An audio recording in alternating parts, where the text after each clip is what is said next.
नदी के तट पर आचार्य व सुकेतु ध्यानमग्न बैठे थे। कुछ दूरी पर उनका शिष्य आर्यवीर चुपचाप पत्थरों को पानी में फेंक रहा था। चेहरे पर शांति थी, लेकिन आंखों में उलझन साफ झलक रही थी। आचार्य ने धीरे से पूछा, वत्स, मन इतना भारी क्यों है? आर्यवीर बोला, गुरुदेव, क्या हर बात मन में दबाकर रखना सही होता है? कभी लगता है अगर सब कुछ किसी से कह दूं तो मन हल्का हो जाएगा। आचार्य मंद मुस्कान के साथ बोले, यही सोच सबसे बड़ा भ्रम है। यह संसार उन लोगों को सबसे जल्दी तोड़ता है जो दिल के तो सच्चे होते हैं पर जुबान के संयम से अनजान होते हैं, जो हर भावना, हर पीड़ा, हर योजना बिना सोचे कह देते हैं। उन्होंने आगे कहा, जैसे धन तिजोरी में सुरक्षित रहता है, वैसे ही कुछ बातें हृदय में सुरक्षित रहनी चाहिए। बोलना तो हर कोई जानता है, लेकिन चुप रहना एक दुर्लभ कला है।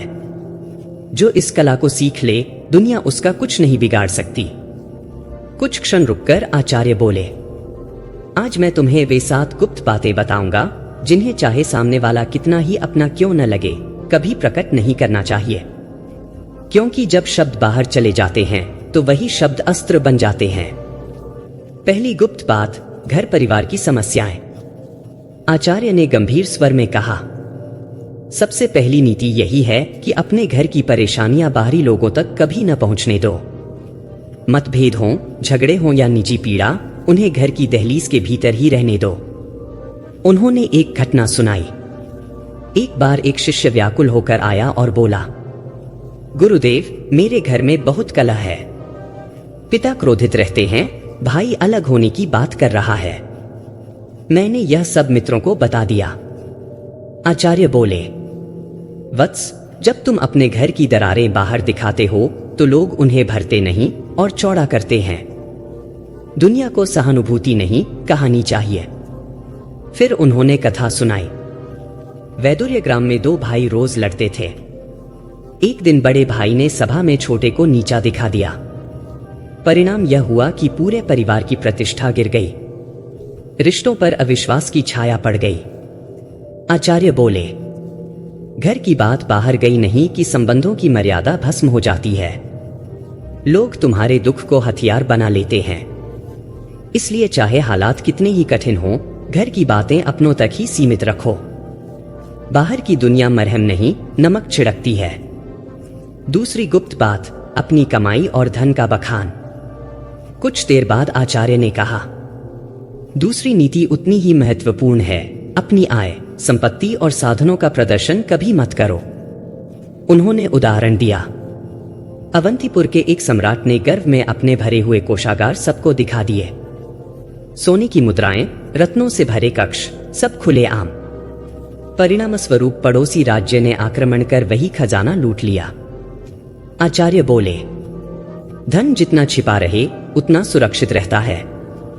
उसका दिखावा स्वयं को ईर्ष्या और लोभ के सामने खड़ा करना है।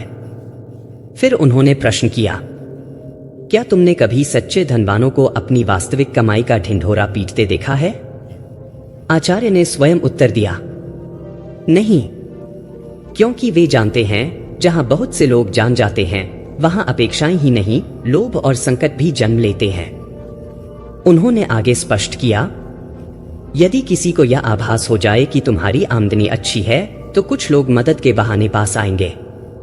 कुछ तुम्हें नीचा दिखाने के मौके तलाशेंगे और कुछ केवल इसलिए द्वेष करने लगेंगे क्योंकि तुम्हारे पास वह है जो उनके पास नहीं। आचार्य व सुकेतु ने दृढ़ स्वर में कहा, धन का सबसे बड़ा प्रहरी उसका गुप्त रहना है। जिस दिन सबको तुम्हारे साधनों का ज्ञान हो गया, उसी दिन लोग तुम्हारी मानसिक शांति छीनने लगेंगे।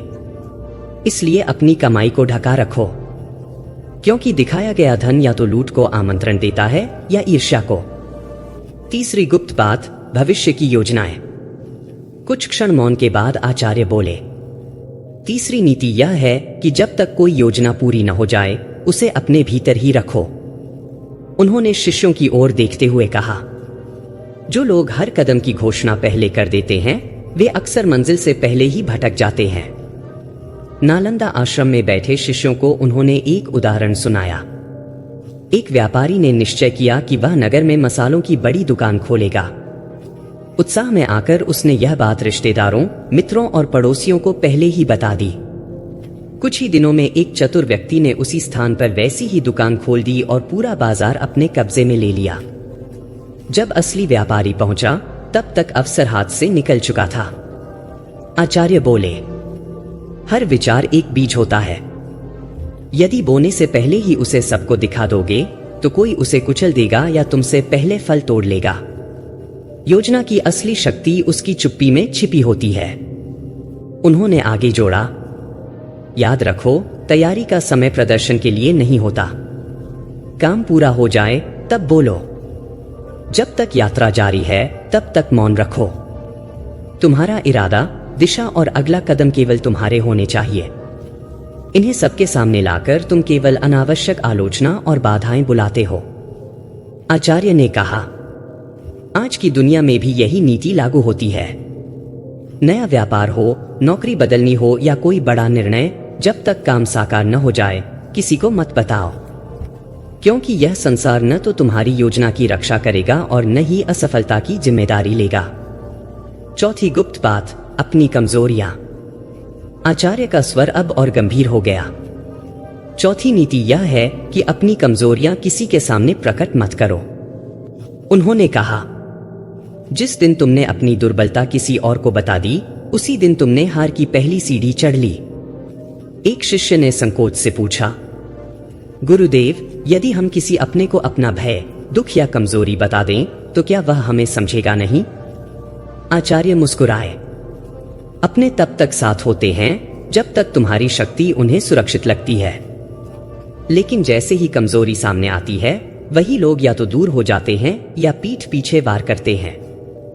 फिर उन्होंने एक कथा सुनाई। एक वीर योद्धा था जिसे बाणों से भय लगता था। उसने अपने सबसे विश्वासपात्र साथी से कहा, यदि युद्ध में तीर चलने लगे तो मुझे पीछे कर देना। कुछ समय बाद वही साथी शत्रु पक्ष से जा मिला। युद्ध में सबसे पहले उसी योद्धा पर बाणों की वर्षा करवाई, क्योंकि उसे पता था कि वार कहां करना है। भय ने योद्धा को जकड़ लिया और वह बिना लड़े ही पराजित हो गया। आचार्य ने निष्कर्ष दिया, कमजोरी तब तक ही शक्ति होती है जब तक वह केवल तुम्हें ज्ञात हो। जिस दिन वह दूसरों को पता चल गई, उसी दिन वह तुम्हारे विरुद्ध हथियार बन जाती है। आचार्य वसुकेतु की दृष्टि सीधे अपने शिष्य आर्यनंदन पर टिक गई। उन्होंने गहरी आवाज में कहा, याद रखो वत्स, जो भय और पीड़ा बाहर आ जाए वही तुम्हारे विरुद्ध सबसे तेज अस्त्र बन जाती है। फिर वे बोले, शासक वही होता है जो अपने डर को तलवार की मुठ में छिपा ले और अपने घावों को चेहरे की मुस्कान के पीछे ढक ले। सरयू तट पर बहती हवा के बीच उन्होंने आगे कहा, अपने डर, अपनी तकलीफें और पुराने जख्म भीतर ही रखो। इस संसार में बहुत कम लोग मरहम लगाने आते हैं। अधिकतर तो केवल तमाशा देखने खड़े रहते हैं कि कौन कब टूटता है। पांचवी गुप्त बात, दान का प्रदर्शन मत करो। आचार्य हल्के से मुस्कुराए और बोले, जो दान जुबान से बोला जाए वह पुण्य नहीं, अहंकार बन जाता है। नालवाटिका गुरुकुल में बैठे शिष्यों में से एक ने पूछा, गुरुदेव, यदि किसी भूखे को भोजन दिया हो, किसी निर्धन छात्र की सहायता की हो, तो क्या उसे बताना भी गलत है? आचार्य ने शांत स्वर में उत्तर दिया, जब दान के साथ प्रचार जुड़ जाए तो सहायता नहीं रहती, वह स्वयं की प्रशंसा बन जाती है। उन्होंने आर्यनंदन की ओर देखकर एक कथा कही। एक राजा ने दरबार में घोषणा की, मैंने इस वर्ष 100 गौएं दान की हैं। सभा ने तालियां बजाईं। लेकिन उसी रात स्वप्न में एक वृद्ध साधु प्रकट हुआ और बोला, राजन, जो दिया वह दान नहीं बना, क्योंकि तुमने उसका बखान कर दिया। आचार्य ने सूत्र दिया, दान वही है जो गुप्त हो। दाएं हाथ से दिया जाए और बाएं हाथ को भी न पता चले। फिर बोले, दान दीपक की तरह है, अंधेरे में जलता है। कोई देखे या न देखे, उसका उजाला लौटकर जरूर आता है। इसलिए यदि सच में किसी की मदद की है तो उसे चुपचाप कर दो, ऊपर तक वही पहुंचता है। छठी गुप्त बात, हार और अपमान की कहानियां मत सुनाओ। कुछ देर मौन के बाद आचार्य गंभीर हो गए।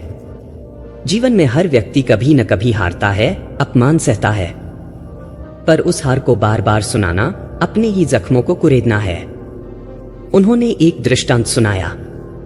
एक योद्धा युद्ध में पराजित हुआ। वह हर नगर में जाकर कहता रहा, मेरे साथ अन्याय हुआ, मुझे धोखा दिया गया। कुछ ने सहानुभूति दिखाई, लेकिन अधिकांश ने उसे उपहास बना लिया। जब वह दोबारा युद्ध भूमि में उतरा, लोग पहले से उसकी हार देखने को तैयार थे। आचार्य बोले, अपमान से सीख लो, शक्ति लो, लेकिन उसे ढोल की तरह मत पीटो। दुनिया तुम्हारे दुखों पर रोती नहीं, उन्हें याद रखती है। उन्होंने सूत्र कहा, दुनिया ताकत पर भरोसा करती है, टूटने की कहानियों पर नहीं। फिर शांत स्वर में बोले, अगर कभी हारो तो दुनिया से मत कहो मैं हार गया। खुद से कहो अब और मजबूती से उठना है। सच्चा विजेता वही है जो गिरकर भी चुपचाप फिर खड़ा हो जाए। 7वीं गुप्त बात, भावनाओं का प्रदर्शन मत करो। आचार्य ने सभी शिष्यों की ओर देखा और बोले, मनुष्य का सबसे बड़ा रहस्य उसका मन है। जो हर किसी के सामने उसे खोल देता है वही सबसे पहले टूटता है। उन्होंने समझाया, जब तुम अपना क्रोध, मोह या पीड़ा दूसरों को बताते हो तो लोग सहानुभूति नहीं, गणना करते हैं। वे सोचते हैं कमजोरी कहाँ है और वार कैसे करना है। उन्होंने चेताया, तुम किससे नाराज हो यह बता दिया तो बात शत्रु तक पहुंच जाएगी। तुम किससे मोह रखते हो यह बताया तो वही मोह तोड़ने की कोशिश होगी।